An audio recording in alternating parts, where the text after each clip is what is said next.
En este capítulo trata sobre átomos hidrogenoides. Entiéndase como átomos hidrogenoides aquellos átomos que tienen un solo electrón. Cuenta el átomo de hidrógeno, cuenta también el ion helio más, el litio 2 más y así sucesivamente. No importa cuál es el número atómico, importa cuántos electrones tiene el átomo. ¿Listo? Entonces, como átomos hidrogenoides entendemos átomos, ¿cierto? Iones de un solo electrón. Bueno, entonces, primero hablemos de el potencial al cual está sometido un electrón que está bajo la influencia o el campo eléctrico que genera el núcleo. ¿Listo?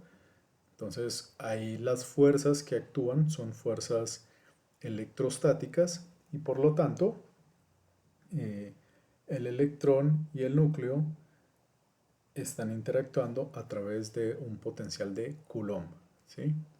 Entonces con ese potencial tenemos que Z es el número atómico, el número de núcleos que tiene por la carga del electrón. Entonces tenemos aquí la carga del núcleo y la carga del electrón, ¿cierto? Sobre 4 pi epsilon sub 0 e inversamente proporcional a la distancia entre las dos partículas. Esto es lo que entendemos el potencial de Coulomb desde el punto de vista clásico. Ahora, necesitamos construir el hamiltoniano. Entonces el operador hamiltoniano tiene la parte asociada a la energía cinética, ¿cierto? La parte del hamiltoniano asociada a ella, que está dada por menos h barra cuadrado sobre 2 veces la masa reducida, y aquí por el respectivo laplaciano, ¿cierto? La segunda derivada respecto a x, a y, a z, a las tres coordenadas espaciales, y en la parte del hamiltoniano asociada pues con la energía potencial. Ojo, entonces siempre que estemos hablando ya de átomos hidrogenoides, ¿cierto? Un problema de fuerzas centrales, un problema de dos partículas. Entonces, como estamos interesados en el movimiento relativo solamente del electrón y el núcleo, entonces nos olvidamos de la parte traslacional del centro de masa, nos quedamos solamente con el movimiento relativo. Entonces, energía cinética del movimiento relativo, energía potencial del movimiento relativo.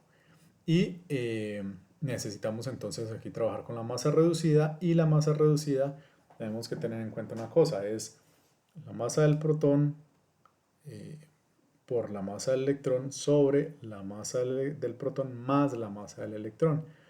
Pero ustedes se podrán dar cuenta que esto es aproximadamente la misma masa del electrón, ¿sí? La masa reducida es casi la misma masa del electrón. Entonces por eso muchas veces, aunque aquí es estrictamente masa reducida, pues la gente aproxima rápidamente a la masa del electrón, ¿sí? Bueno, ahora, nosotros como vamos a trabajar con un problema de fuerzas centrales, no nos sirve trabajar en coordenadas cartesianas, nos sirve trabajar en coordenadas eh, polares esféricas. Entonces en ese caso transformamos el hamiltoniano, que aquí está en coordenadas cartesianas, lo transformamos a coordenadas polares esféricas. Y en términos del operador L cuadrado, el operador de la magnitud de momento angular al cuadrado, pues el hamiltoniano nos queda de esta manera, ¿sí? Donde este B sub R, pues es esta parte de aquí, ¿no? Parte del potencial de Coulomb. ¿Por qué lo escribimos en términos de este hamiltoniano? Del hamiltoniano en términos de este operador L cuadrado. Porque si nosotros queremos abordar el problema de valores propios, recuerden ustedes que abordar el problema de valores propios implica que este operador va a actuar sobre una función propia y va a ser igual a la energía total por la función propia. Entonces, ese es el problema al que nos vamos a enfrentar. Pero resulta que cuando nosotros ponemos este hamiltoniano a actuar sobre la función de onda, pues nos va a quedar un problema de tres dimensiones.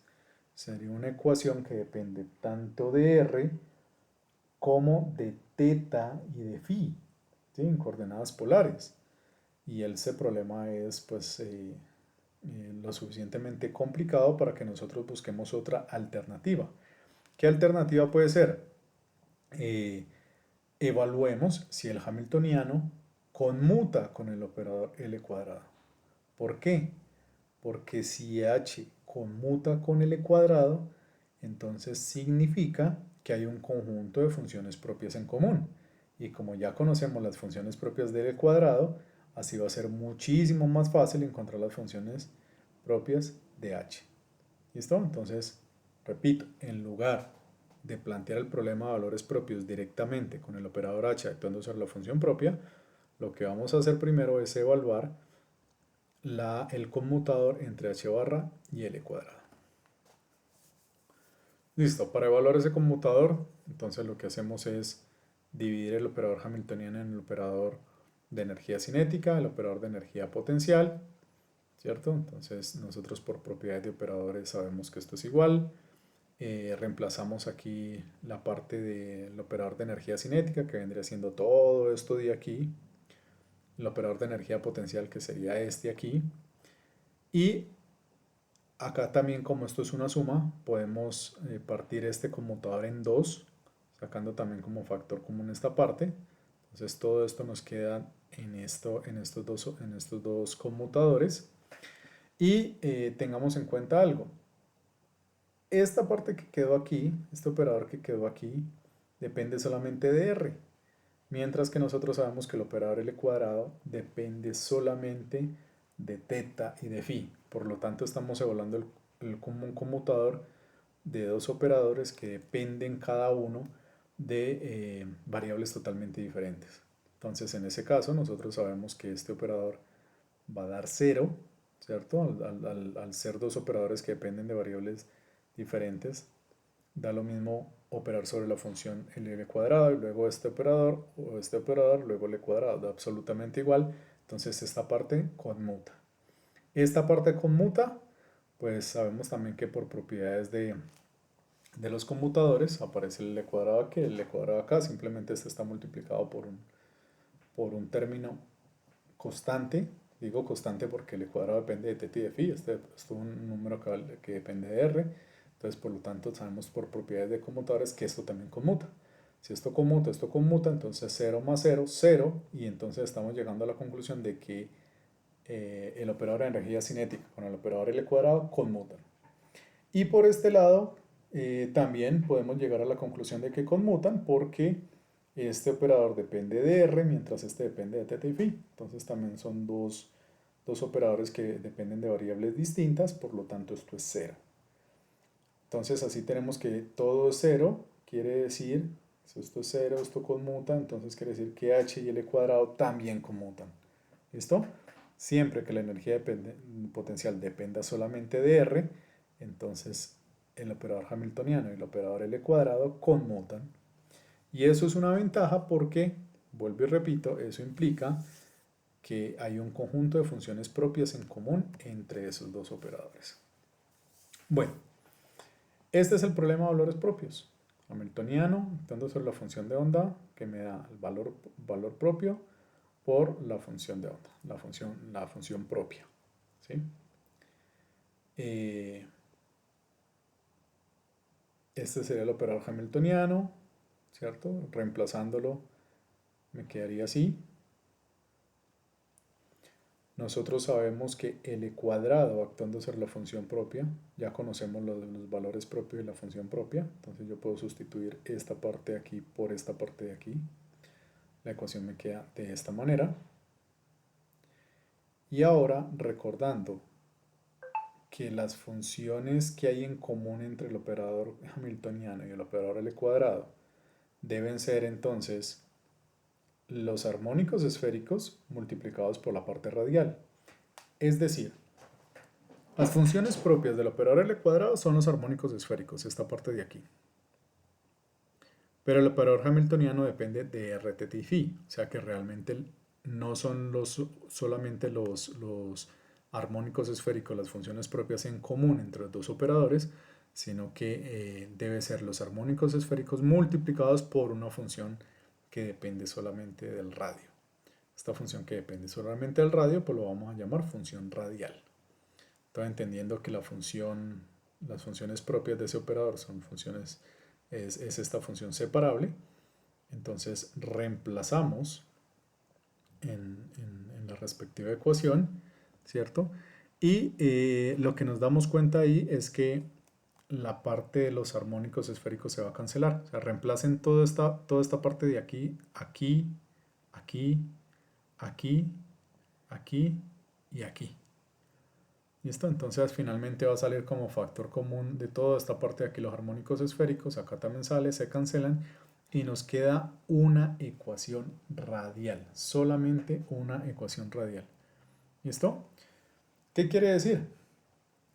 Que ahora, de ahora en adelante, siempre que nos enfrentemos a un problema de fuerzas centrales, donde la energía potencial depende solamente de R, entonces la forma de obtener las funciones propias del hamiltoniano van a ser resolviendo la ecuación radial para obtener la función R. Luego esa función R la multiplicamos por los armónicos esféricos y así obtenemos las funciones propias que estamos buscando. ¿Listo? Esa función radial, ¿listo? La vamos a resolver para el problema del átomo de hidrógeno. El átomo de hidrógeno sería un problema de fuerzas centrales, ¿cierto? Cumple todos los requisitos de los que estamos hablando. Entonces lo único que tenemos que hacer es, aquí en la función anterior, pues poner aquí el potencial de Coulomb, del que hablamos anteriormente. Lo sustituimos aquí. Por facilidad, simplemente para que no nos quede esta ecuación así, nos quede de una forma un poco más fácil, definimos estas constantes. Lo llamamos A, agrupamos, hacemos un cambio ahí de notación para estas variables y para que nos quede la ecuación de una forma relativamente más sencilla. Ahora, esta es una ecuación diferencial de segundo orden, depende con coeficientes variables, depende solamente de R, pero la ecuación igual pues no es una ecuación diferencial trivial de resolver, ¿cierto? No es tan sencillo de resolver. La forma como se hace es a través de series de potencias, la solución planteando una solución en términos de series de potencias. Y no estoy mostrando aquí la forma de resolver esa ecuación, estoy llegando directamente al resultado. Llegado al resultado, obtenemos dos grupos o dos conjuntos, dos familias de funciones. Una que se obtiene, ¿cierto? Cuando las energías son positivas o iguales a cero, son cero o positivas. ¿Sí? Cuando este valor de energía es mayor o igual a cero, nos encontramos que la función radial se comporta como la función de onda de una partícula libre. A esas funciones propias, que ya son continuas, no son funciones que estén discretizadas, ¿cierto? Que dependan de ningún número cuántico. Esas funciones las llamamos funciones propias del continuo. Es el comportamiento del electrón, ¿sí? Físicamente significa el comportamiento del electrón cuando el átomo está ionizado. O sea, el electrón consigue vencer o consigue superar una cierta energía donde ya se desliga del protón y simplemente se comporta como una partícula libre. Está lo suficientemente lejos para comportarse como una partícula libre, dejando pues el átomo ionizado. ¿Listo?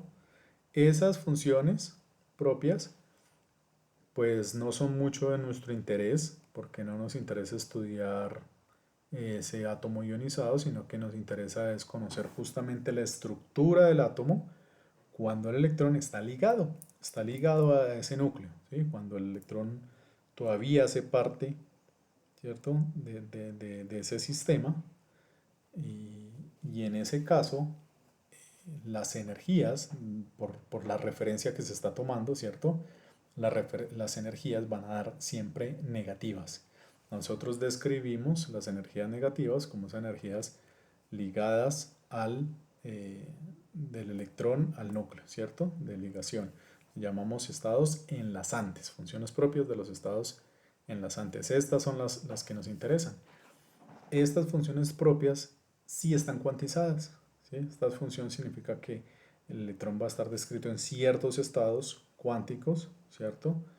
Y las funciones R van a depender de dos números cuánticos, un número cuántico n y el conocido ya número cuántico L.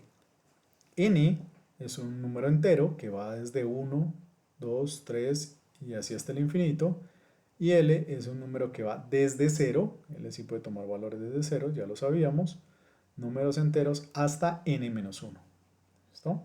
Entonces son los posibles estados de la función radial. Estas ecuaciones pues no están aquí muy como aparentemente muy fáciles de ver, porque es una sumatoria de las funciones de R, de funciones radiales, donde los coeficientes que acompañan a cada término pues se dan a través de una ecuación de recurrencia, ¿sí? Una ecuación de recurrencia. Entonces, a veces es más fácil verlas así, que no las den listaditas, ¿cierto? En una lista para cada una. Y aquí es importante recordar que R depende de N y de L, pero L no solemos referirnos, por lo menos nosotros los químicos, con los números 0, 1, 2, 3, sino que utilizamos como una especie de apodo para cada uno de ellos. No lo llamamos por el nombre, no por su apodo. Entonces así, si el número es 0, lo llamamos con la letra S. Si es 1, con la letra P. Si es 2, con la letra D. Si es 3, con la F. 4, con la G. 5H, 6I, 7K. Y así sucesivamente. Entonces, ahora nosotros, cada estado cuántico, en lugar de llamarlo por su nombre y apellido, entonces lo que nosotros hacemos es llamarlo por su nombre y un apodo que está asociado al apellido. Entonces, R1S sería la función radial para el estado 1S. O sea, n igual a 1, L igual a 0. ¿Listo? Este sería el estado con n igual a 2, L igual a 0, n igual a 2, L igual a 1, n igual a 3, L igual a 0, n igual a 3, L igual a 1, n igual a 3, L igual a 2. Y así entonces siempre que nosotros demos nombre y apellido, n y L, los números cuánticos n y L, tenemos una función radial distinta. ¿Listo? Una función radial distinta. Ya sabemos que una vez que obtenemos la función radial, pues para ver las funciones propias del hamiltoniano, necesitamos multiplicar cada una de ellas por los armónicos esféricos. Y ahí tenemos las funciones propias. Pero antes de eso, analicemos aquí un momento solamente la función radial, estrictamente la función radial, sin meter todavía la parte angular. Entonces, en la función radial, noten ustedes que cuando tenemos n igual a 1, ¿cierto? Y L igual a 0, esta función gráficamente tiene este comportamiento. ¿Qué quiere decir? Que la función va aumentando, va incrementando, ¿cierto? En la medida en que el electrón se va acercando al núcleo. En la medida que el electrón se va alejando del núcleo, entonces ese valor de la función radial va disminuyendo. Pero en este caso siempre es positivo, ¿listo? Es como que la función radial lo que está diciendo es que la densidad electrónica cerca al núcleo es muy alta, pero en la medida en que yo me voy alejando del núcleo, esa densidad electrónica va disminuyendo, ¿listo? Y pues ya luego tiende asintóticamente hacia el infinito, pero con valores muy pequeños. Para el caso de n igual a 2, L igual a 0, el estado 2S, ¿sí? En ese caso, nosotros tenemos una función radial de esta forma, así como está aquí. Noten ustedes que a diferencia de la 1S, la función 2S tiende a ser, la función 2S tiende a tener un valor positivo cuando es cercano al núcleo, el electrón está muy cerca del núcleo. En la medida en que yo voy aumentando esa distancia, entonces va disminuyendo esa densidad electrónica, pero llega un punto donde la densidad electrónica se hace cero, ¿sí? Y una vez que se hace cero esa densidad electrónica, ¿qué pasa si yo sigo alejando el electrón del núcleo? Si yo sigo alejando el electrón del núcleo, entonces ahora la función toma valores negativos, ¿sí? Negativos, negativos, y luego en la medida en que yo aumento, entonces vuelve a ser negativo. Tengamos en cuenta esto, esas funciones propias no son huecas, o sea, esas funciones son densidades electrónicas y que yo puedo ir analizando su densidad desde el núcleo hacia el exterior, ¿sí? Y tienen valores que pueden ser, son funciones, entonces pueden tener valores positivos o negativos. La función 1S es muy densa en el centro, en la medida en que yo me voy alejando, va siendo cada vez menos densa, pero si yo pintara, por ejemplo, de color rojo el lado positivo, ella siempre va a ser rojo por dentro, ¿cierto? Y siempre va a ser roja por dentro y por fuera, digámoslo así. Mientras la 2S, ella empieza siendo roja, cada vez menos roja, cuando yo me voy alejando la voy viendo hacia afuera cada vez menos roja, y de pronto llega un punto donde la densidad electrónica es cero, esto le llaman un nodo, un punto donde la densidad electrónica es cero, y luego entonces la función pasa de ser roja a ser una función negativa, pongámosle un color verde, por poner cualquier ejemplo, color verde a la función negativa, ¿listo? La función 3S que la tenemos aquí ya va a tener dos nodos, porque ella empieza siendo muy roja, cada vez menos roja, menos roja, menos roja, encuentra un nodo, una densidad electrónica es cero, luego la función se hace negativa, verde, verde, verde, verde, verde, verde, y luego vuelve y encuentra otro nodo y vuelve y se torna roja, roja, roja, roja, roja. ¿Sabes? Cada vez que nosotros ahora pensemos, no hemos hablado todavía de orbitales, pero cuando estemos pensando orbitales, pensemos en esos orbitales no como un cascarón, no como una bola que, por lo menos los orbitales S, que son una bola hueca, no, ellos tienen una estructura dentro, ellos son la descripción de esa nube de densidad electrónica, ¿listo? Que está descrito por esa función de onda. Los orbitales P, entonces la función radial, por ejemplo, está claro que los de con n igual a 1, yo solamente tengo una opción, ¿cierto? Y es L igual a 0, entonces solamente podría tener los números cuánticos 1s, el estado 1s, pero para n igual a 2 yo podría tener dos valores para L, el valor de L igual a 0 y el valor de L igual a 1. ¿Listo? Entonces la función radial tendría esta forma, positiva en todo su aspecto, en todo su dominio. Y aquí la 3P ya también tiene un nodo, ¿listo? Y así sucesivamente podemos ir analizando cómo se comportan estas funciones radiales. Esto es importante porque nosotros ahora tenemos que tener claro que las funciones propias del hamiltoniano, ¿cierto? Para los átomos de hidrógeno, para los átomos hidrogenoides, pues son la multiplicación, según lo que hemos dicho hasta ahora, de la función radial y el armónico esférico. Y esta función completa, que me da estas funciones propias, van a depender de tres números cuánticos, el n, el l y el m, donde ya hemos dicho que el n, el número cuántico, puede tomar valores de 1, 2, 3, etc. L toma valores desde 0, 0, 1, 2, 3, hasta n-1, y m puede tomar valores entre menos l y l, ¿sí? Números enteros también. Entonces ya ahora estas funciones propias, cada estado está asociado con un nombre, un apellido 1 y un apellido 2.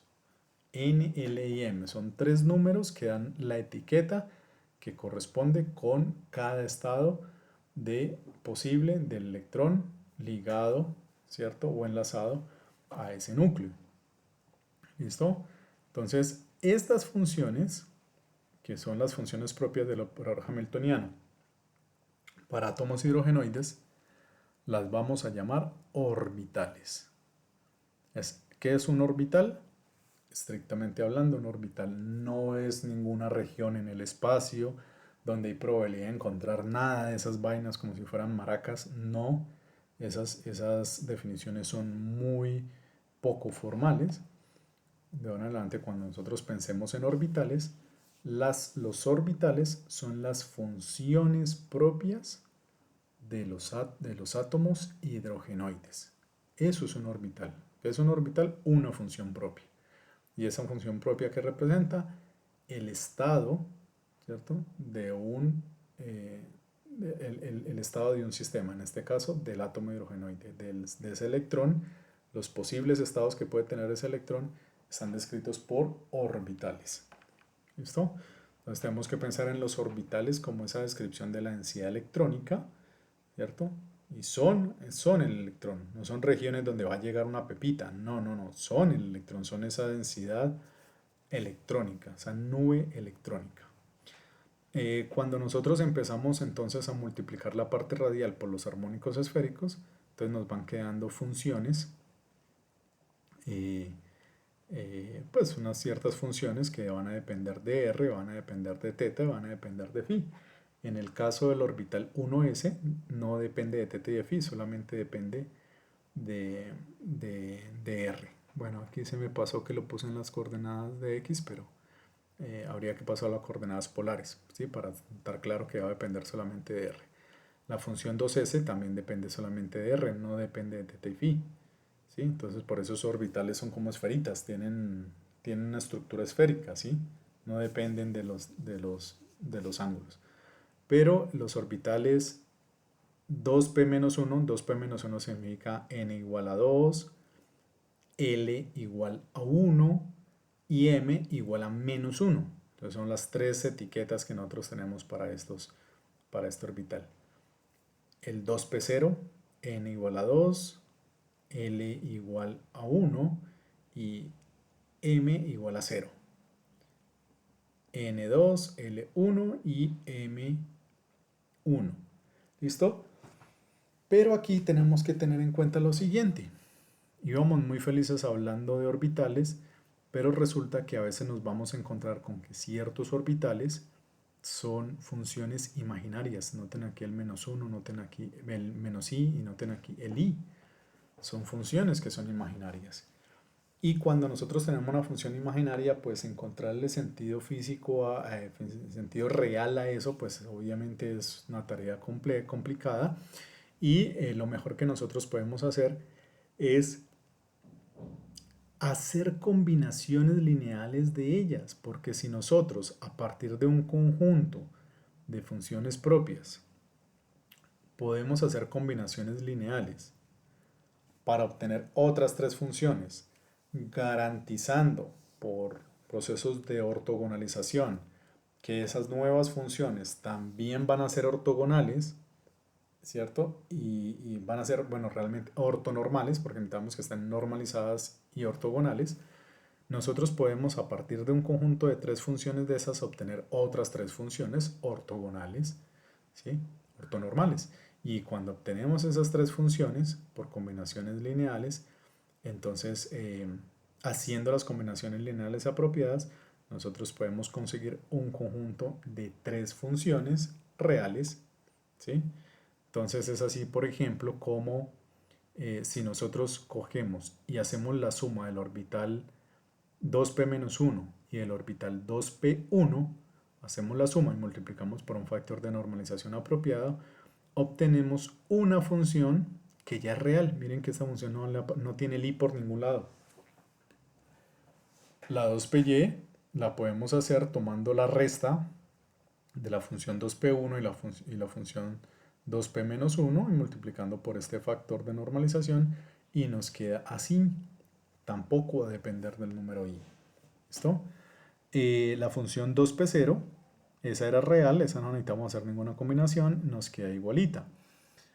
Es decir, ahora nosotros si garantizamos que esta función es ortogonal a esta, o sea, mejor dicho, entre las tres son ortogonales y con su respectivo factor de normalización, o sea, garantizamos que son ortonormales entre ellas, Entonces, en lugar de trabajar con las funciones propias imaginarias, nos podemos quedar con estas funciones reales. Entonces, esto le vamos a llamar orbitales hidrogenoides reales.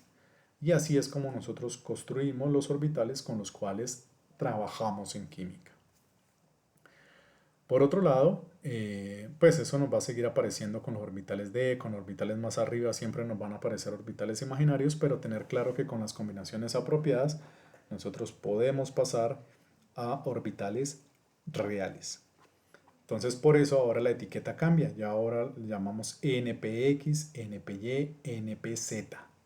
Pero hay que tener en cuenta una cosa, el N sigue significando el número cuántico N, el P sigue siendo el número cuántico, el segundo número asociado al número cuántico L, pero ya el X, Y y Z no me quieren decir el número cuántico M, ya no son esas etiquetas porque ahora salieron de una combinación lineal. Entonces ya esa etiqueta ya significa otra cosa, ¿sí? Ya significa que es una etiqueta surgida, que surge, ¿cierto?, de una combinación de los números cuánticos m. Entonces ya con este podemos notar el número cuántico n, el número cuántico l, pero esta etiqueta ya no simboliza directamente el número cuántico m. Pero bueno, eso es lo de menos, simplemente seguimos manejando tres números o tres tres etiquetas que conforman una sola etiqueta, nombre, apellido 1 y apellido 2 para cada uno de los posibles estados de los electrones en los átomos hidrogenoides, ¿sí? O sea, los orbitales hidrogenoides. Entonces tenemos una lista, podemos crear pues una listica de los orbitales, entonces aquí la tenemos ya explícita, ¿cierto? Entonces uno puede tratar de hacer esos gráficos, ¿cierto? De los orbitales. Solamente que hay un pequeño problemita. Si yo quiero ver esto de forma gráfica, ya no me gusta verlo de forma analítica en una ecuación, sino que quiero ver esto gráficamente cómo es, cómo se ve esa distribución de densidad electrónica. Entonces, cómo se ve esa estructura electrónica del átomo, finalmente el objetivo del curso. Entonces, podemos tratar de graficar, solamente tenemos un pequeño problemita. Por lo general vamos a necesitar 4 dimensiones: r, teta, phi y el valor de la función. Y nosotros, como vivimos en 3 dimensiones, hacer un gráfico de 4 dimensiones nos resulta imposible. Entonces ahí la pregunta, entonces, ¿qué es lo que presentan los libros? O sea, ¿cómo así? ¿Qué podemos entonces nosotros graficar? Ahí lo que nosotros hacemos es un gráfico de contorno realmente. Hacemos un contorno de un espacio 4-dimensional, lo tratamos de pasar a un espacio de 3 dimensiones, ¿sí? Es algo así como que lo que nosotros graficamos es de unas funciones que se extienden hasta el infinito por todo el espacio. Tratamos de encerrar un cierto porcentaje, por decir algo, un 90 o un 95% de toda la nube. Y tratamos de graficar ese contorno, ¿cierto?, que nos queda cuando nosotros hacemos esa gráfica. Entonces, por ejemplo, para el orbital 1s, ¿cierto? Por un ejemplo, con 1s L es igual a 0 y ml es igual a 0. La densidad electrónica es mayor en el núcleo, ¿cierto? Recuerden que el orbital no depende, en este caso, de los números de las variables θ y φ, solamente de r. Cuando r es muy pequeñito, o sea, cuando estoy muy cerca al núcleo, r es bastante denso, pero en la medida en que yo me voy alejando del núcleo, la densidad electrónica va siendo menor. Entonces vamos a suponer que de toda esa densidad electrónica nosotros decimos vamos a encerrar el 90%. Entonces usted hace un encierro en el 3D de eso. Pues ¿qué es lo que usted hace? Cuando encierra todo, pues va a haber una esfera, ¿sí? O sea, una representación de una esfera que está encerrando el 95% de la densidad electrónica. Y tengamos claro, esa esfera obviamente no es una esfera hueca. No, ella está reemplazando, hagan en cuenta que ella está eh, representando una nube electrónica, ¿sí? Solo que es bien bonita, bien simétrica. Pero si nosotros la cortáramos y miráramos qué hay adentro, pues nosotros encontramos que dentro también hay electrón. De hecho, sería más intensa cerca al núcleo, ¿sí? Ahora, eh, los valores de la función van cambiando. Recuerden lo de los nodos. Por ejemplo, con n igual a 3, la función radial veíamos que tenía dos nodos. Entonces es como si fuera muy positiva aquí adentro, ¿cierto? Va disminuyendo, la densidad se hace cero, luego cambia de color porque ya sería negativa, que es lo que nosotros estamos viendo aquí. Está pintado como de otro colorcito. Vuelve, se hace cero y luego vuelve otra vez, ¿cierto? Y se hace verde y en la medida en que se va alejando se va haciendo cada vez menos, menos verde, menos verde, menos verde. ¿Listo? Entonces estos son los orbitales con n igual a 1 o perdón, los orbitales con L igual a 1. Pero entonces ahora los orbitales que tienen otros valores de L, por ejemplo los orbitales P, representamos aquí por ejemplo el PX, el PY y el PZ, pues ellos tienen unos contornos diferentes, obviamente teniendo claro que dentro de ellos también hay una estructura. ¿Sí? Nosotros estamos simplemente encerrando el 90 o 95% de toda la nube, pero la nube se sigue extendiendo para todo lado. Entonces, cuando nosotros estamos graficando esto, tenemos que tener claro que nosotros lo que estamos haciendo son gráficos de superficies de contorno, ¿cierto? De la densidad de probabilidad o de los orbitales. Son superficies de contorno de esas funciones que nosotros estamos llamando orbitales. ¿Sí? Así estrictamente aquí no están viendo un orbital, ustedes están viendo aquí es la superficie de contorno de uno de ellos. Estas serían las superficies de contorno, ¿cierto? Que corresponden con los orbitales D. ¿Listo? Entonces tenemos 5. Esos orbitales D pues hicieron combinaciones lineales de ellos para transformarlos en orbitales reales y por eso manejan esas etiquetas. XY, YZ, XZ, X cuadrado, Y cuadrado y el Z cuadrado.